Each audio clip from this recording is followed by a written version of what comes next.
গরমের ছুটিকে শুধু অবসরের মধ্যে সীমাবদ্ধ না রেখে পড়াশোনার ধারাবাহিকতা বজায় রাখতে এক প্রশংসনীয় উদ্যোগ গ্রহণ করল রাষ্ট্রবাদী কর্মচারী সংঘ সাব্রুম মহকুমা কমিটি। শিক্ষার্থীদের আগামী দিনের পড়াশোনাকে আরও মজবুত করে তুলতে সাব্রুম মহকুমার হরিণা দ্বাদশ শ্রেণী বিদ্যালয়ে শুরু হয়েছে 10 দিনব্যাপী গ্রীষ্মকালীন কোচিং ক্যাম্প। 25শে মে থেকে শুরু হওয়া এই বিশেষ কোচিং ক্যাম্প আগামী 3 জুন পর্যন্ত চলবে। RKS এর উদ্যোগে আয়োজিত এই ক্যাম্পে নবম, দশম ও দ্বাদশ শ্রেণীর বিজ্ঞান বিভাগের ছাত্রছাত্রীরা অংশগ্রহণ করছে। শিক্ষার্থীদের পড়াশোনার মান উন্নয়নের লক্ষ্য নিয়ে সম্পূর্ণ নিঃস্বার্থভাবে এই উদ্যোগ গ্রহণ করা হয়েছে বলে জানিয়েছেন সংগঠনের নেতৃত্বরা।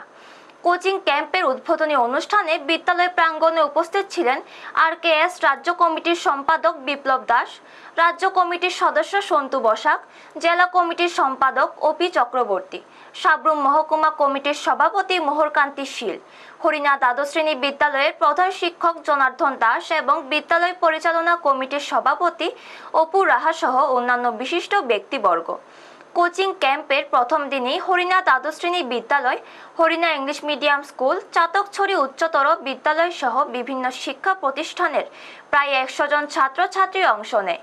শিক্ষার্থীদের উৎসাহ ও উপস্থিতি আয়োজকদের আরও অনুপ্রাণিত করেছে বলে জানা যায়। সাব্রুম মহকুমা কমিটির পক্ষ থেকে জানানো হয়, ভবিষ্যতেও ছাত্রছাত্রীদের শিক্ষার স্বার্থে এই ধরনের গঠনমূলক উদ্যোগ অব্যাহত থাকবে। ব্যুরো রিপোর্ট, নিউজ তৎকাল 24।